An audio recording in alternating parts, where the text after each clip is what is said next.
Hello, everyone. I'm Chris Flynn, and I'm here with Scott Lang. And we are the Band Dads. Here to bring you a podcast about something that we care very dearly about, which is music education and band. Some of you are here because you want to learn about all things band. Some of you are here because you want to see a train wreck. And the answer is yes to both of those. We don't care why you're here. We're going to answer all the questions. We're going to say the things you're thinking. We're going to debunk all the myths. Yep. This is the Band Dads Podcast. The podcast by and for confused band parents. Nice. You said the tagline. Hi, Chris. I'm Scott Lang. Hey, Scott Lang. I haven't seen you in a while. I mean, we haven't done this together in a while. We haven't done this. Like I've seen you. We have not been. We have not been alone in a room together in quite some time. You're getting lonely? Scott's been on the road a lot, guys. I think he missed me a way that I wasn't ready for. No, I agree. It's funny because, again, I do all the editing for the podcast. So I've spent, again, hours upon hours alone in a room with the two of us. Well, that's true too. But no, we're a throuple. With all of this editing, it's just been, so all the Bandcamp stuff. So that ended up being 3 episodes. And you did a phenomenal job, Chris. Thank you. Folks, if I know you're all nodding your head in agreement, but just a masterful job. And the Jackson story was, I knew what was coming. I was there to record it. But when I listened back, I was just incredibly moved by it. Yeah. Yesterday was actually the Jackson's birthday, by the way. Yesterday was his birthday. So happy birthday, Jackson. So we're back together. So we're back together again. Yeah, we're back together again. So yeah, no more Darren Davis, no more Bandcamp. Do you know the last time we were together? The actual date? I know. You mean our date doesn't matter to you, Chris? I'm sorry. Have an anniversary. There's been a lot. Life has been busy. It was July 12th. We did the season preview. Okay. And then before that, it was back in April. So to do a full episode of just you and I, it's been 5 months. Has it really? I know. Isn't it crazy? That is crazy. You must miss me tremendously. I did. I did. And I have a whole bunch of other things that people have missed or had to say or whatever. So maybe we do a little house cleaning first. Well, let's start with our outfits. For those of you, For those of you who are not watching on YouTube, and let me give you a visual walkthrough of the couture that Chris and I are sporting. Yes. So just in the Bandcamp episode, Chris said, I need you to come early to one of the events. I have something for you. And I naturally thought it was an engagement ring, but it turned out to be something different. He got a series of shirts that we're going to unveil over the next couple of episodes, but I'm wearing one that says erudite. So perfect. You want to explain where that came from? Erudite, yeah. So if you're not an old school, if you're not an OG listener of the Band Dads podcast, OG listener. So the first full episode, I don't think it was the preview. I think it was the first full episode. There was a mention where Scott was talking about something and he went through the process. He said the word erudite. And again, it was one of those things in the moment, I didn't really catch it. I kind of went past it because I was trying to catch the rest of the point he was making, but I don't know what erudite means. I didn't know what that word was. So at the beginning of the next episode, I kind of called him out on it, and it became kind of an inside joke for the podcast. So so he's appropriately labeled erudite. So we have the Scott Lang erudite shirt that he's wearing. I'm wearing the logo today because I just thought it was the right move to wear the logo. But we've had someone very generously put together the merchandise for us. I know we talked about the hats previously, and we've sent some of the hats out, but so shout out to Brian Bufka at First Place Printing in Montgomery City, Missouri. So thank you, Brian. I know Brian is a listener to the podcast. Thank you, Brian. I heard from Brian recently. He was driving back from a conference that he was at and listening to some of our Bandcamp episodes and listening to your session with the kids, the leadership stuff that you did, and was thinking some of ideas. And he was coming up with more merch ideas. So well, and I know, and thank you, Brian. We appreciate all that you do, and we know that you do work with music groups. So if you want to reach out to Brian, I'm sure he would love to hear from Band Dad followers. Speaking of a Band Dad follower, I was doing a workshop. Where was I? I was in Las Vegas last week. Yes. And there was a kid in the back of the room, and I figured, it's a band director's kid. He's clearly not high school, and he actually raised his hand and participated. He was all part of the workshop. And then he came up to me at the end. He said, I'm your biggest fan. And I said, you enjoyed the workshop? He said, no, the Band Dads. Oh. And I looked at him, I said, what do you mean? You're not even in high school yet. Yeah. He goes, yeah, but my dad's a band director, and he has it on in the car. And now I listen to it. I'm 3 episodes ahead of him. Look at that. So to our young friend in Las Vegas, I told you I'd give you a shout out on our next podcast. This is your shout out. Can we say the name? I didn't write it down. Wait, hold on. Time out. Okay, well, You get mad at me for not remembering dates and things that are supposed to be important. You don't remember your biggest fan's name? But I'm my biggest fan, so. Okay, sorry. Sorry, narcissism aside. Narcissism aside. Shout out to Felix. Is that what his name is? That's what he says in the email. He's on the fan. Well, I know that's he's on what he the said fan. in the email. I knew that. I knew it was Felix. No, you didn't. No, I didn't. No, you didn't. I'm sorry, Felix. Yeah. But to be fair, I'm horrible with names. I call my own kids by the wrong name. So, So there you go. You're in good company. But we also haven't had a chance to recognize, I think, some of the awesome schools that have done introductions for us. So again, we spent a lot of time with Basha. So Basha did the introduction for us for the Bandcamp episode. So again, shout out to Miles Denny and Alex DeFrancis and the crew at Basha High School. We should give a shout out to Chris Catholic, Ed Roush, and John over at Brownsburg. At Brownsburg. That was a fun workshop. Yeah, great group of kids. And they're in the hunt to return to Grand National Finals. So good luck. If you're a Brownsburg band, I'm your biggest fan. We're going to bring back that intro when they make it, because that's what it said. See you at Grand Nationals. That's what they said in their intro. Which that's exactly correct. Absolutely love. And then one other, we had, again, locally here, we had Campo Verde High School. So Matt Kozik and then Chad Johnson, the directors over at Campo. So thanks again, guys, for providing us introductions. We have a couple others, but man, we'd love more. Absolutely. That's one of my favorite features, when I can just mix that in at the start and we can hear those kids yelling and screaming and being excited. So please, anybody that's interested to have your school, whether you're a booster, a director, whatever, you can either let us know first or just record it and send it. Just send it to us. We'll use it. I'll find a way. You can use one of the others that have been done as a bass, or just come up with your own intro. Like, hey, Bandads, Scott's the most talented. Something like that. I'm just riffing off the top of my head. You're just riffing? I'm just riffing. Wow. Look at you. I'm so excited to be back. Can you tell? I'm fired up. That's where I was just going to look. I was going to say, do we talk about any of the other successes? I mean, 24 countries now.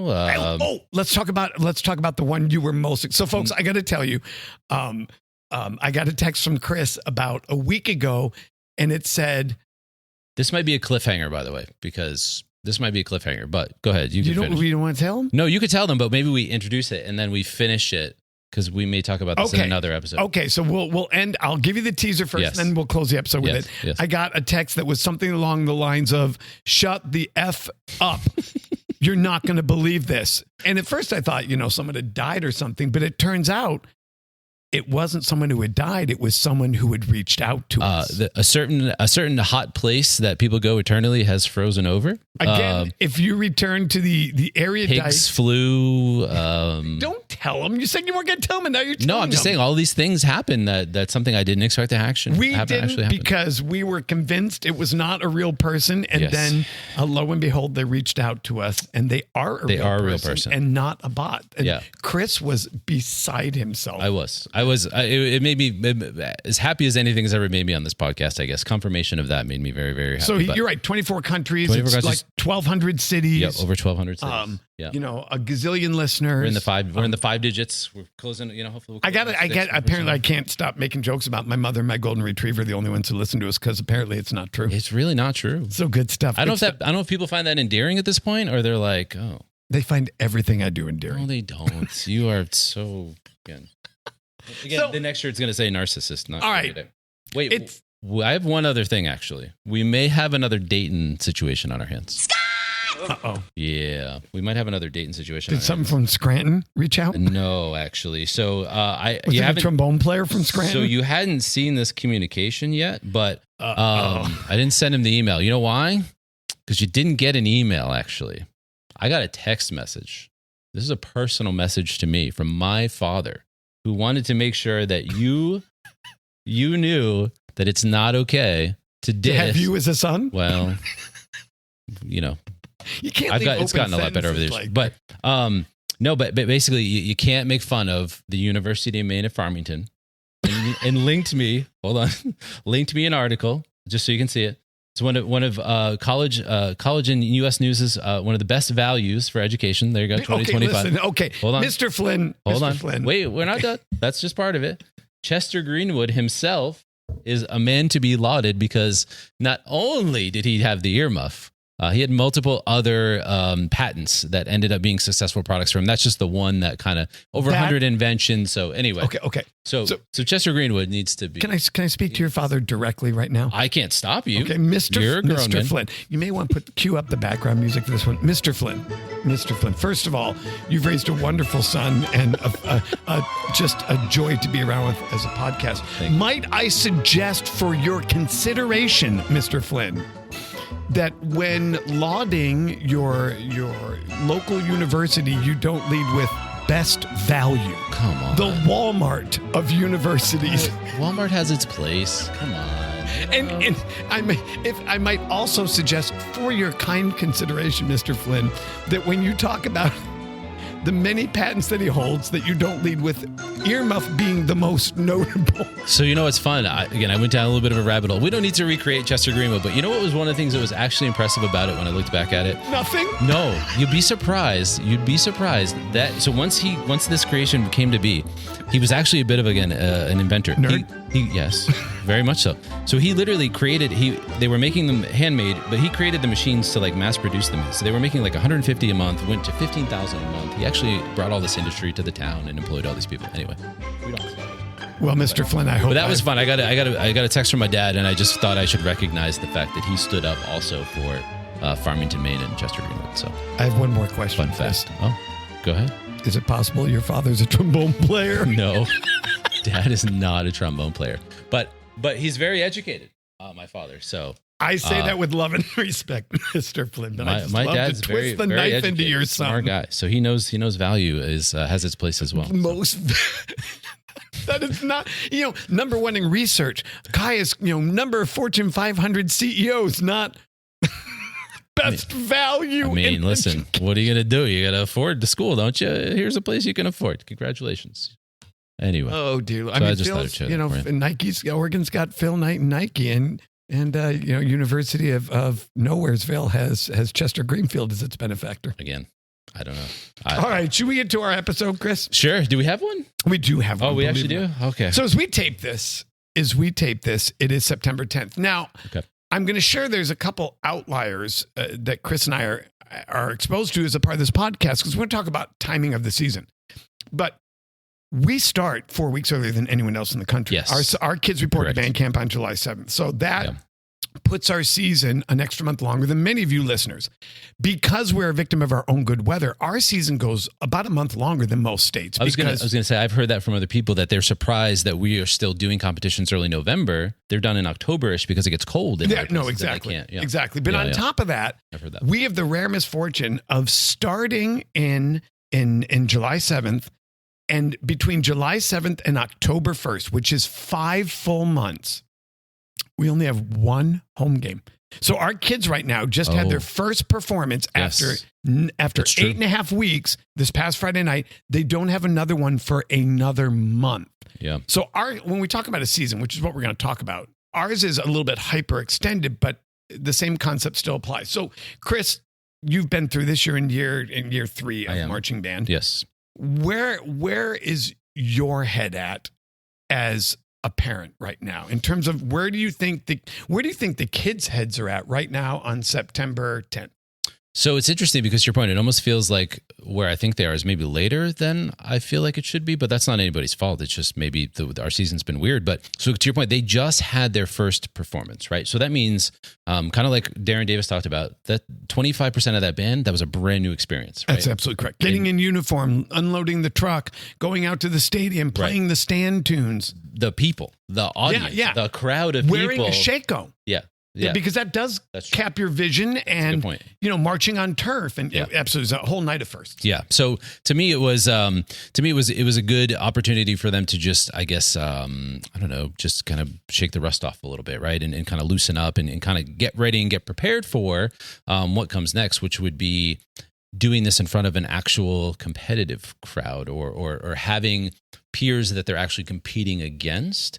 So to me, it really was just kind of a scrimmage game, I guess is the best way to say it. That's how I see it. It was their scrimmage to get warmed up, just like most sports do preseason. They do a couple scrimmages to get warmed up, get ready to go. If you think about it this way, and we're going to think about it in a more erudite way in just a second, but if you think about it this way, it's like you've done nothing but train and eat protein shakes and do push-ups and for 8.5 weeks. Right. Yeah. And you finally got to eat a piece of candy or take a victory lap in front of a crowd or run a race. So it's a monument. Your first performance is a monumental thing, whether it's 4 weeks or 8 weeks. Right.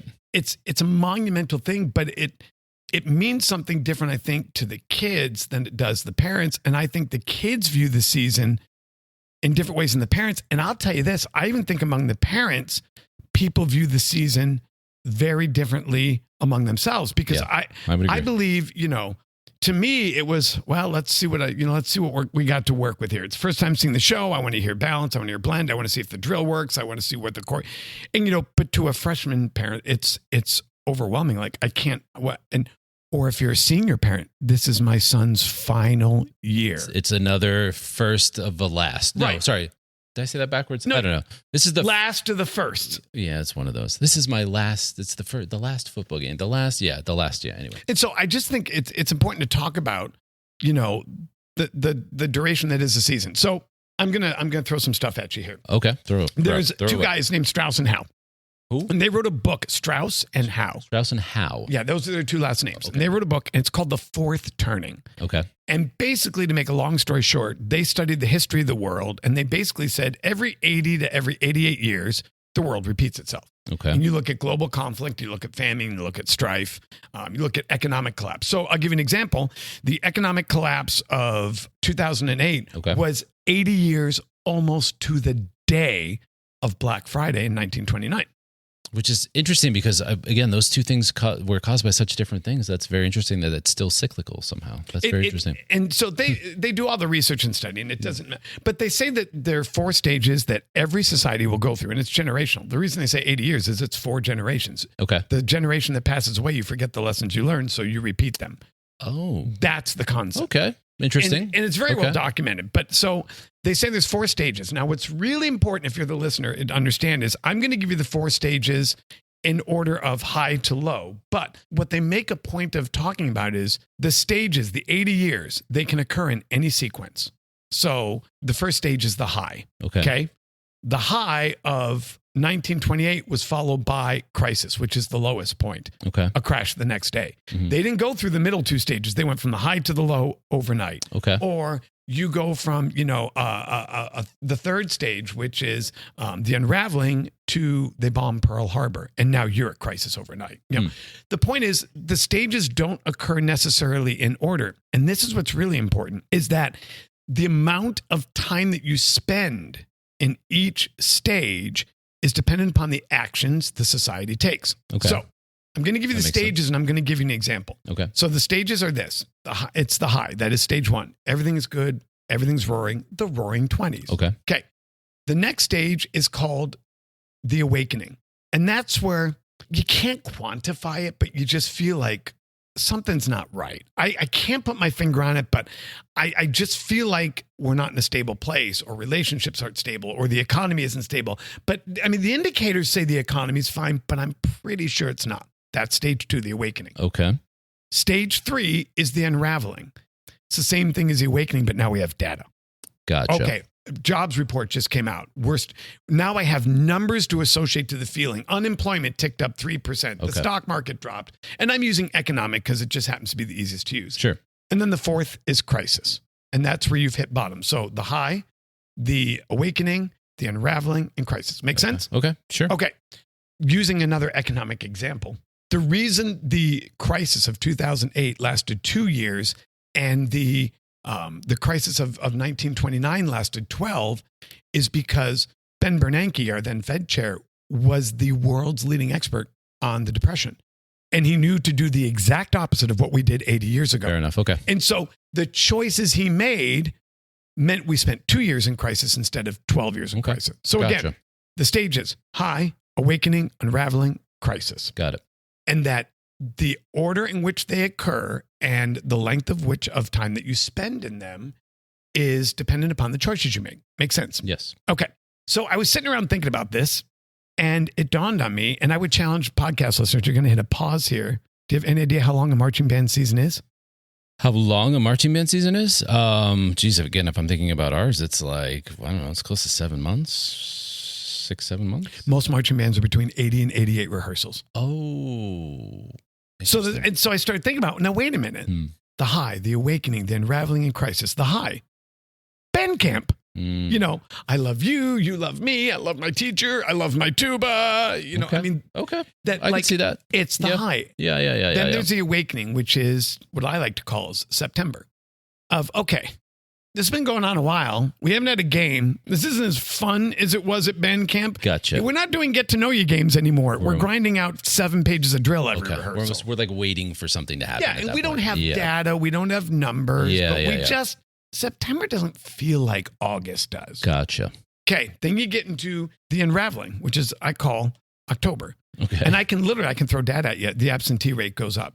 We learn less pages per rehearsal than we did in the first part. Truancy goes up. Fewer kids attend sectionals.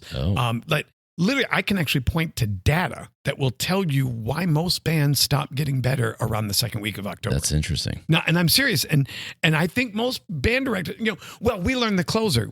Is it cleaner than the opener? And if it's not, then you didn't get better. You just put more stuff on the field. Gotcha. We learned the ballad. Is it more in tune than the opener?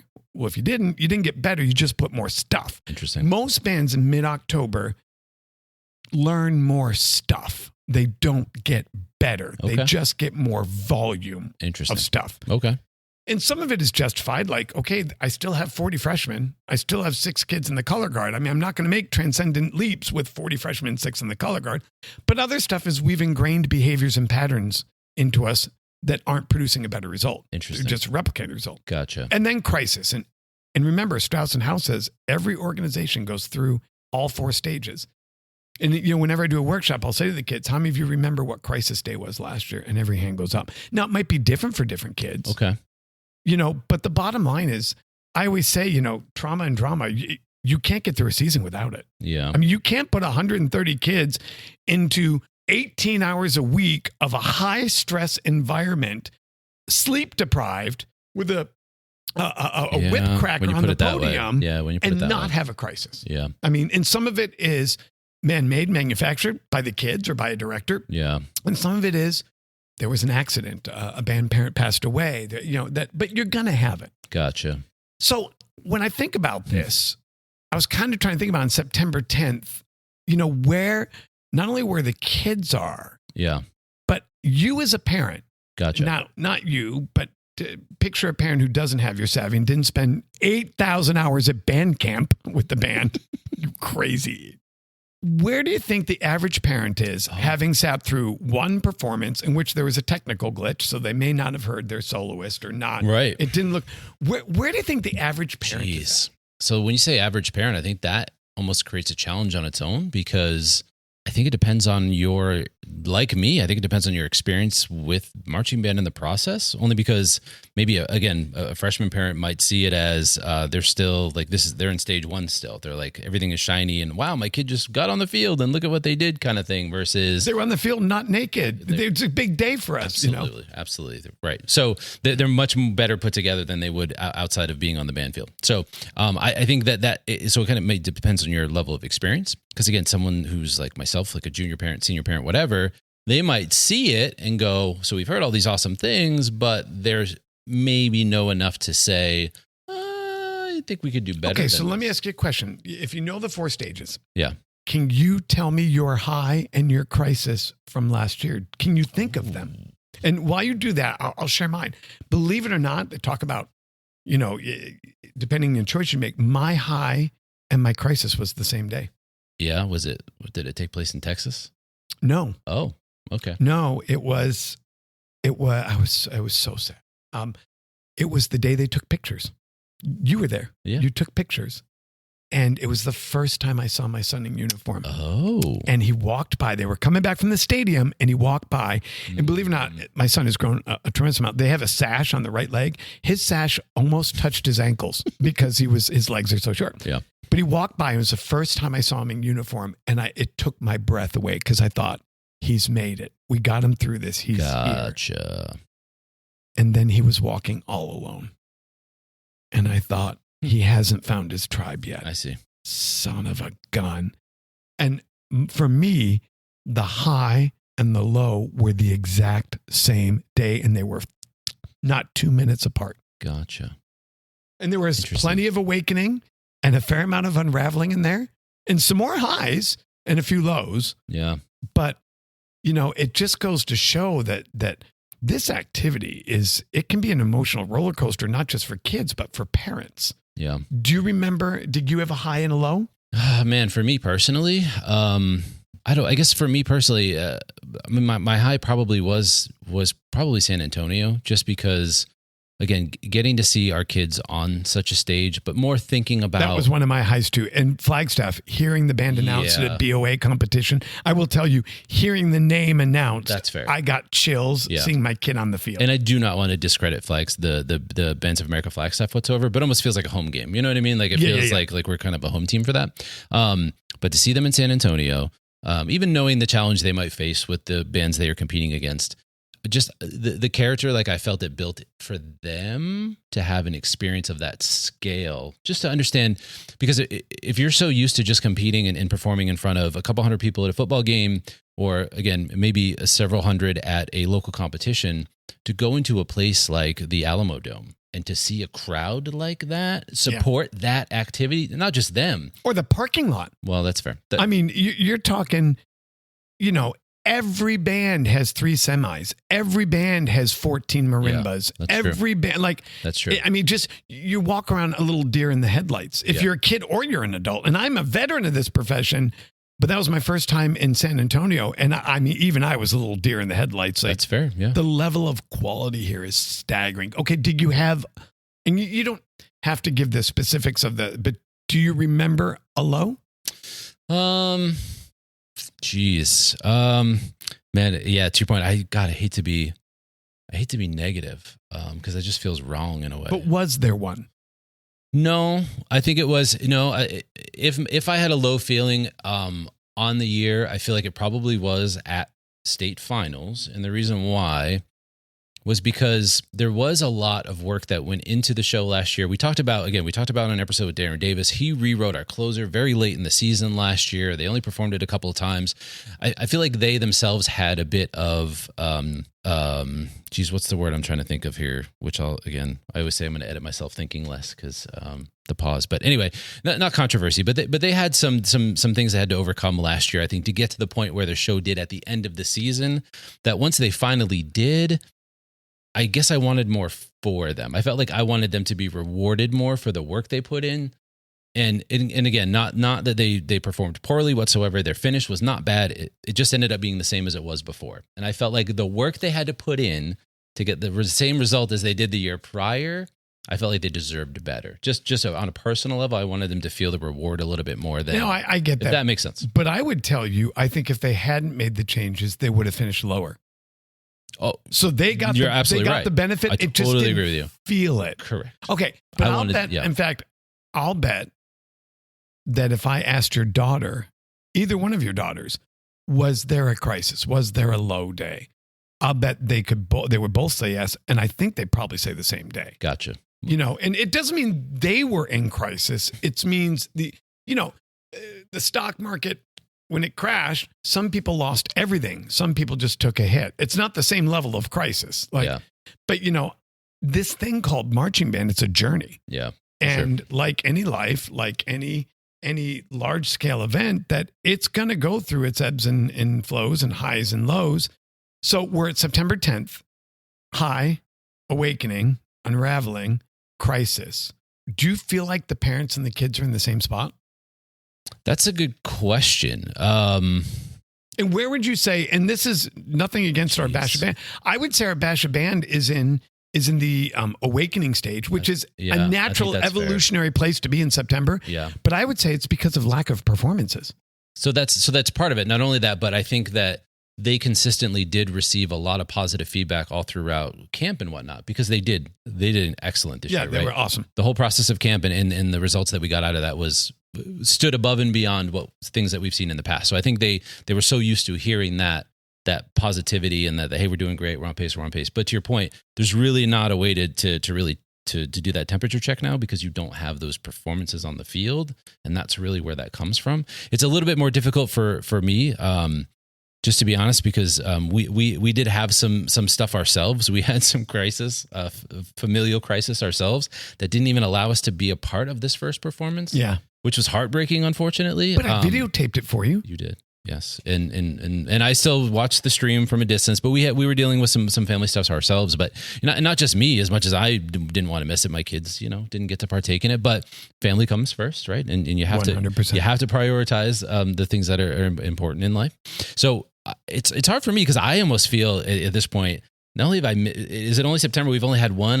We weren't a part of it. Yeah, I feel completely disconnected now, and yeah. So maybe where am I at this point? Maybe I'm unraveling myself at this point because I'm like, okay. So that's what I really want to talk about. I want to say to all the band parents out there a couple things. Number one is that the parents may be in different places depending on where they are in the journey. Absolutely, but they will go through all four stages. Absolutely. There will be a rehearsal. A parent will just have a meltdown. They're done. They're finished. They want their kid out of band. It's too much.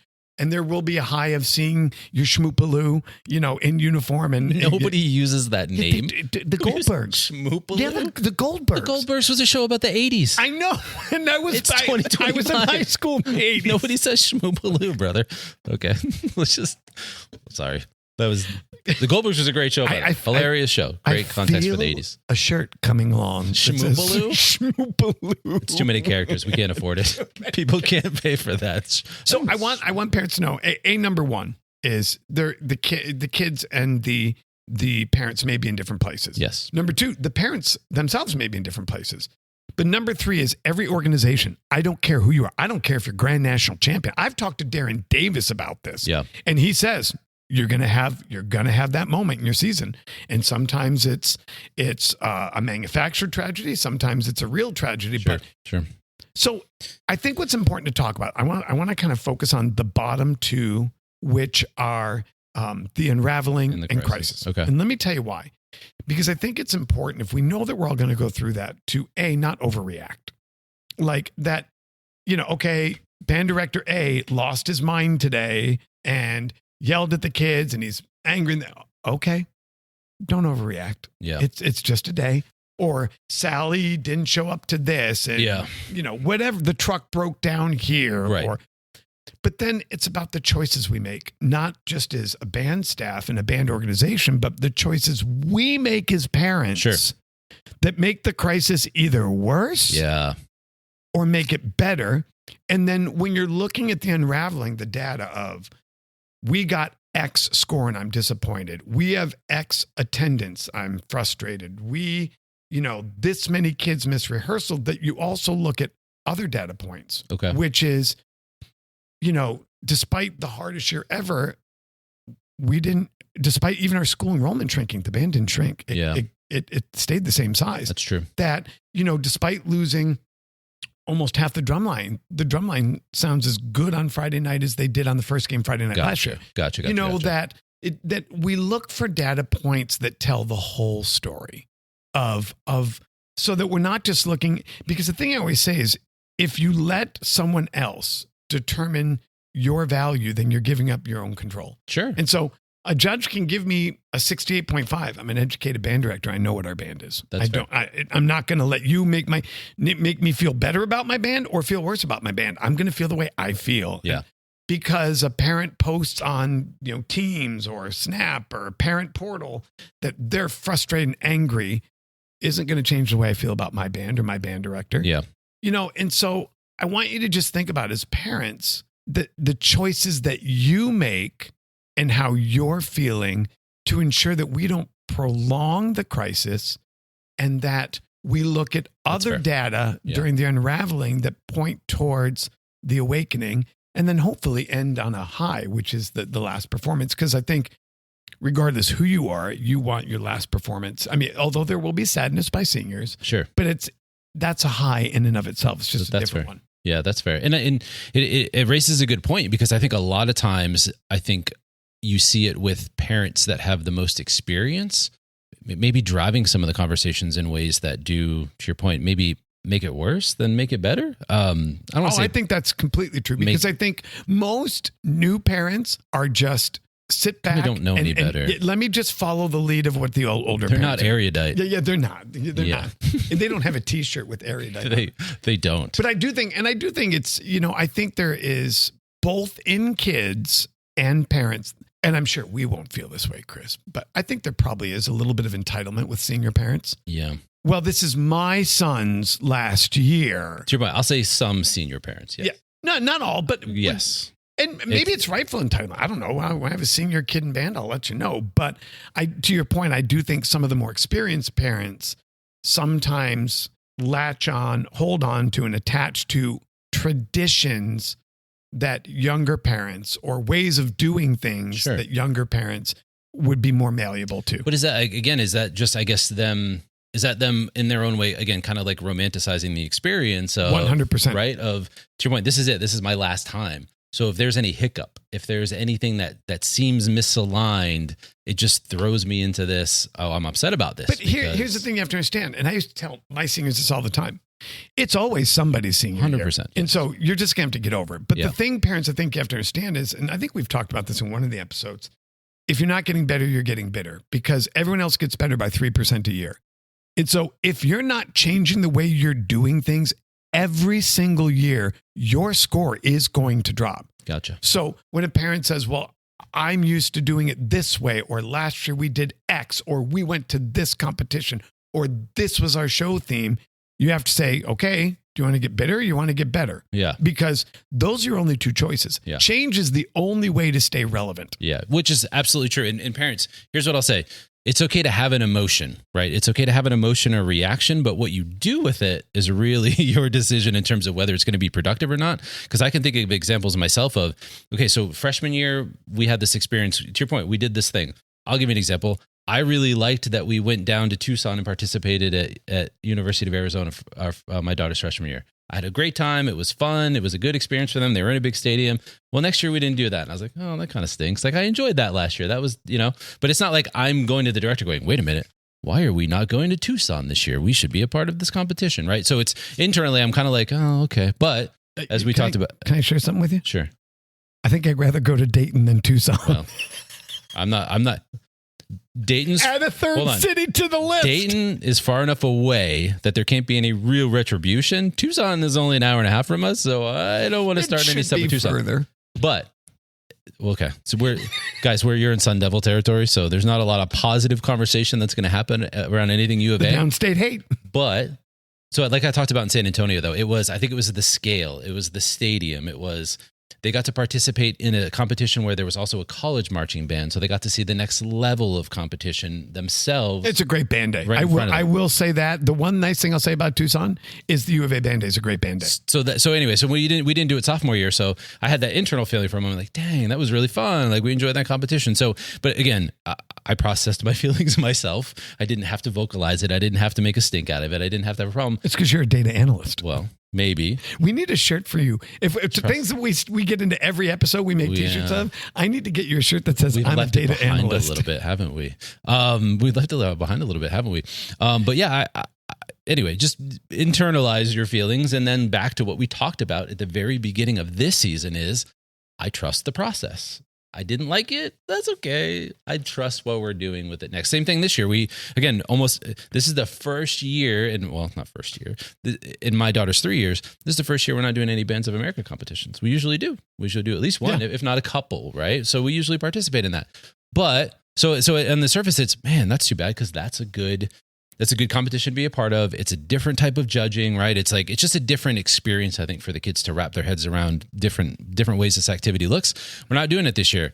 Okay, no big deal. Luckily, we're doing other things that kind of compensate for it. But again, I'm not going to go to the band director and challenge him on his decision to make the schedule this way. Because the other thing I would say is that, like, remember, whether you spend 2 hours, 2 days, 2 weeks, 2 months in crisis is dependent upon the choices you make. So I'm going to take an awakening moment.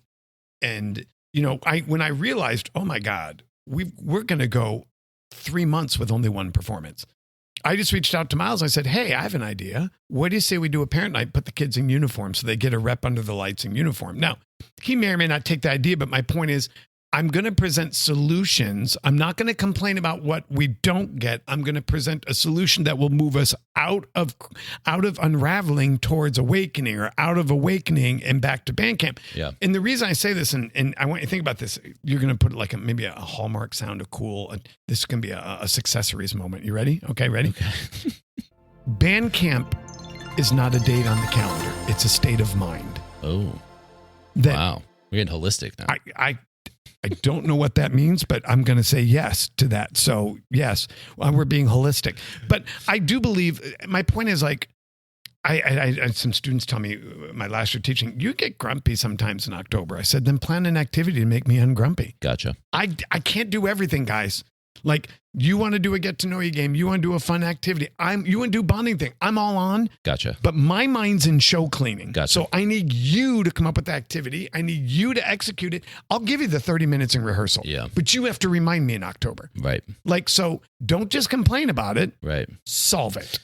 No, that's a really good point. And I know that this time of year is probably, for parents trying to communicate with band directors, is probably the most difficult. That's a really good point. I think you're right. But I think you're right. It probably is the most difficult, but because, and for that reason, for sure, there's so much focus on what's in front of them. But because you are all patrons of this podcast, you very much understand that they're also planning next year's show. You understand that there's a winter season coming up, that there's a set of concerts that's about to happen. So literally, that band director has more on their plate in this, again, 6 to 8 weeks than probably, at any point. So yes, just again, be respectful of what you can do with your time and the way you communicate, because. And there you just said the way you communicate. Yeah. So, whether it's Team Snap or it's Slack or it's Parent Square, whatever it is, if you're going to go on and criticize a decision that's been made in a public forum, then I think the band director should be able to go on and criticize your parenting in a public forum. Ooh. Like, if you have something to say, God, say it. Fun. Say it. Jeez, that would be more fun. entertaining to read, wouldn't it? That would be fun. I would check Slack every single day if we could do that. Yeah. But like, I read comments, and I'm not referring to our band. I'm all around the country. Of course. And I just think, did you need to post that on a Facebook group? Did you need to say that on the parent channel? Sure. You couldn't have messaged the director privately. You just had to take a pot shot in public. Gotcha. And he or she, as a band director, can't take a pot shot back. Gotcha. They just have to take the punch. Gotcha. And so, because I think when you're in that moment, whether it's an unraveling, awakening, or crisis, and you throw gasoline on it, you're only going to entrench your placement in that scenario. Yeah, you're not going to get out of crisis by criticizing the band director publicly. You're going to stay longer in crisis. Yeah, and I don't know if this would be the director's responsibility or maybe if you have an assistant director, but I think one of the things that that side of the house can probably do to try and help ensure success in that way is make sure that the way that those channels are set up, maybe from the beginning, 100%. Maybe if you spend a little time on the infrastructure of how those channels exist to begin with, we can probably create a little better way of saying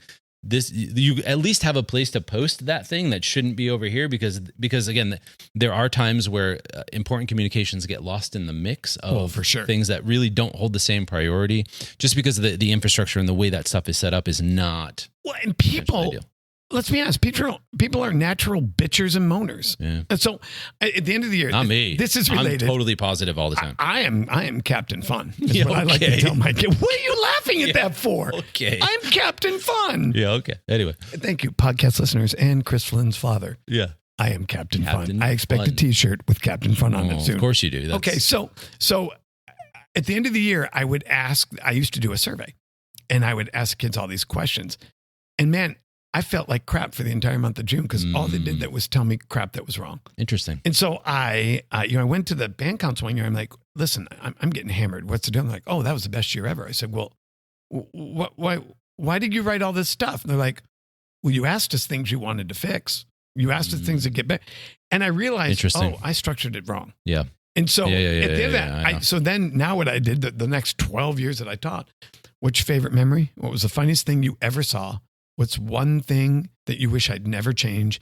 And the fourth one was, if there were one thing you wanted to tell me, what would it be? Yeah. And then I would mash them all together into a document, and I'd hand it out at graduation. And that's what the band kids read while they were reading off names. Absolutely. But I structured it so that only positive things came into me, and only positive things went back out to them. Yeah. So to your point, I would tell band directors, I would not structure a public comment section to my communication. That's fair. If parents want to post on their own to their Facebook stream, they're welcome. Yeah. But your frustration is someone else's celebration. Yeah. And your concern is someone else's. That doesn't affect me. So yeah. Which there are means for that. And then I would say that, I can think of like the infrastructure that exists for email communications, right? Those go through an application that's set up by the district, and so it's a very direct communication. You can't reply to it. You don't get to say how you feel about it, right? So there are certain ways that it is set up appropriately in that way. But because we do these things like use the band app and things like that, for us it's Slack. It's not. It's your point. It's not a social media forum. Like that's not really the goal of it. And in times like this where things are very busy and you feel like you're having a hard time maybe getting responses on things.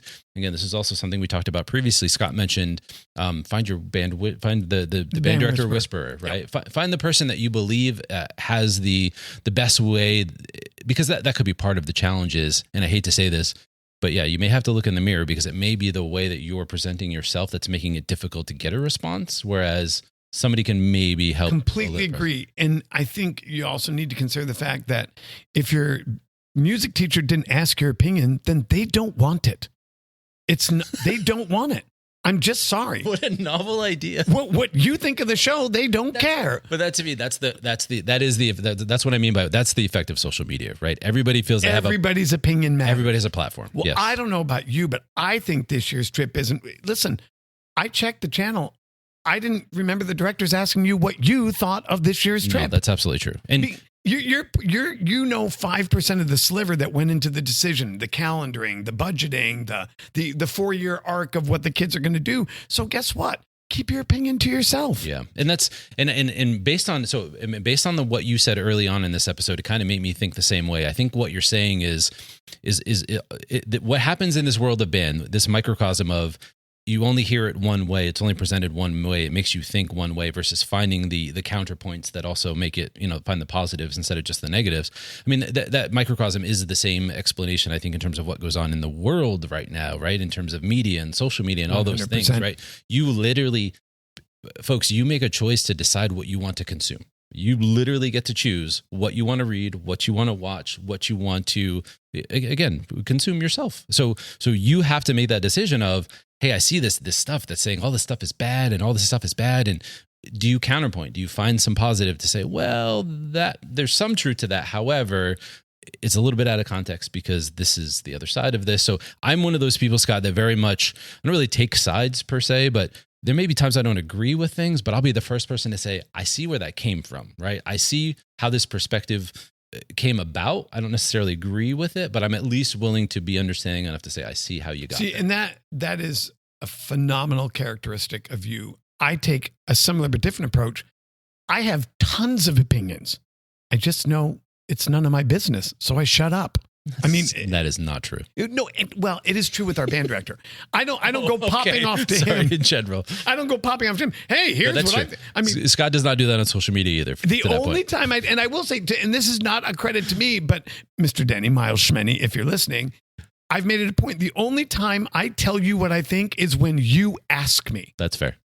That is the only time I respond to him, is because I realize, despite my training, despite my experience, it's none of my freaking business what he decides to do. Gotcha. It's his band. Yeah, no, it's a really good point. That's a good point. So, but that's a really good, again, I think in the context that people just kind of look at what's going on around them in their own lives and the world and media and all that, it's kind of the same thing. Like, do you want to expose yourself to a situation, or your kid to a situation where they're literally in this amazing life-changing, thing that they get to do for 4 years that can build character like nothing else, and the output will be something that, again, will live with them for the rest of their lives. And the bad days are a part of that journey. 100%. It builds again. Correct. How about crisis builds character, right? Right, absolutely. 100%. So you have to go through that process. So rather than just make it feel bad for them or accentuate those things when they are bad, try and find some way to counter it. Or again, based on most of our conversations, kids aren't talking to their parents anyway, but mine isn't. But parents kind of can't help themselves sometimes to talk either to the kid or around them. Right. They hear what you're talking about. They hear what you're saying. They might hear you on the phone with another band parent, right? So definitely be conscious of all of those things, because you definitely, people say that, the biggest impression anybody gets in their lives is from their parents. So this is a part of that as well. So I want to say, don't spoil it for your kid, because we're not saying you're doing that. But the point is, again, crisis does build character. Stuff is going to happen. It's going to go wrong. But man, how you overcome that, the way that you approach it, and how you come out on the other side is how you build character. and create the positive results from an activity. So to bring this moment to a close, Strauss and Howe tell us there's 4 stages. There is the high, the awakening, the unraveling, and crisis. And the order in which they occur, it can be randomized in the amount of time we spend. Depends on the choices we as parents make. But just know it's all a part of that natural learning process. That if it were all high all the time, the kids wouldn't learn.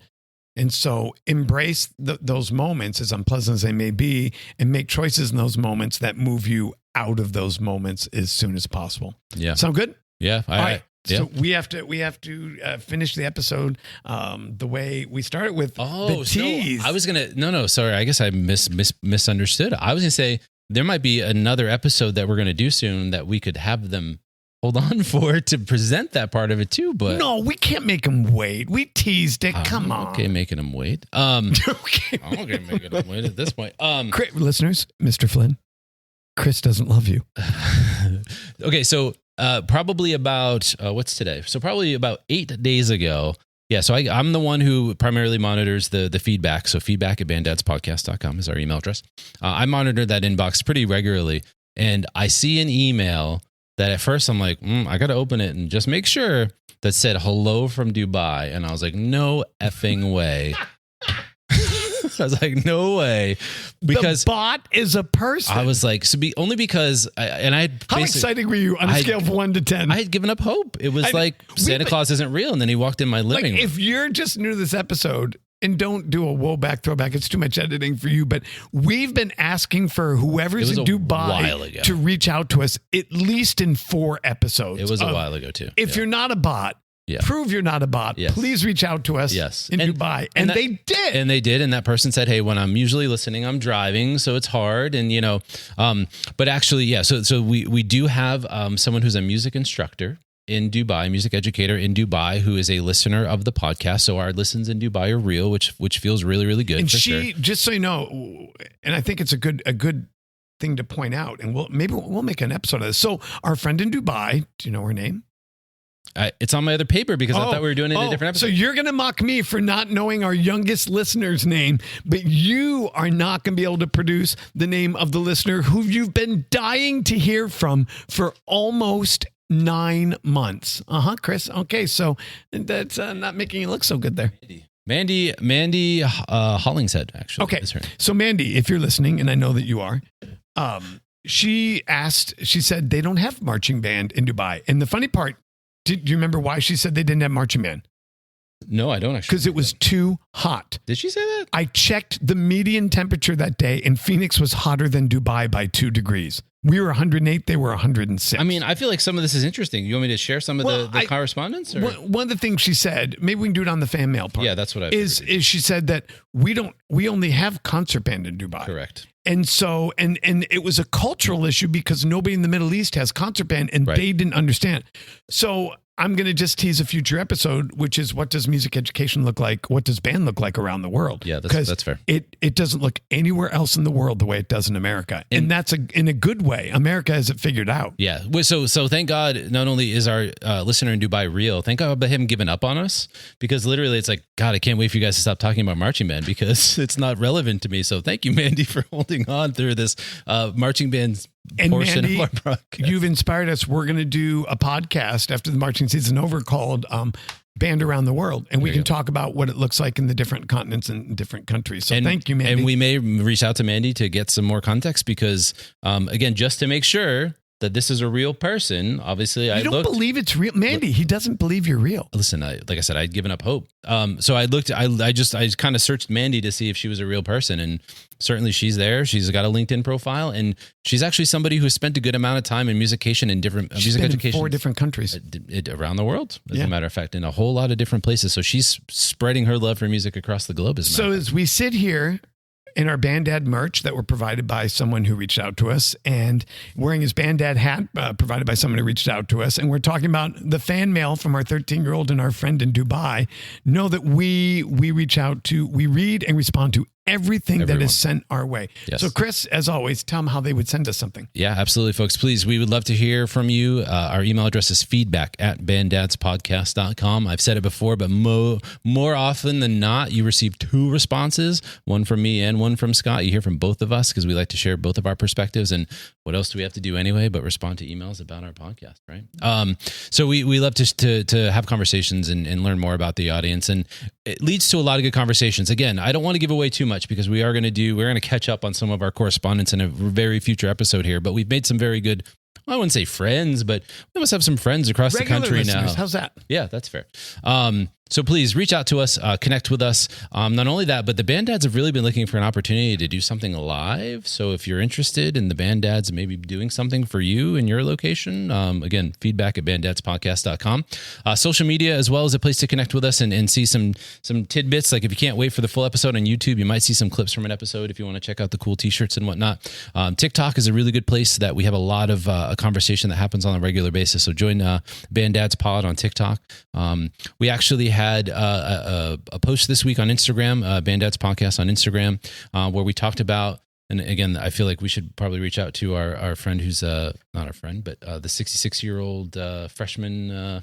The LSU marching band. He's all over the place. Oh my God, that is the best story ever. I think we got to find him, and I think we got to have a conversation with him. Oh my Chris, that is brilliant. Yeah, let's end this podcast right now and go find him. We've got to bring him on.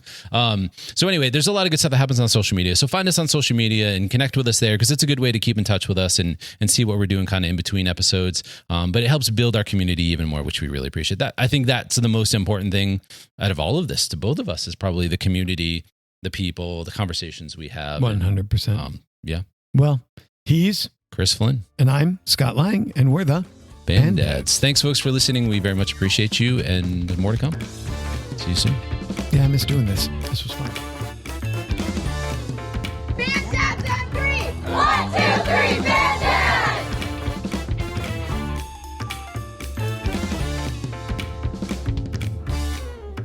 To stay up to date with the Band Dads podcast, visit our website, banddadspodcast.com.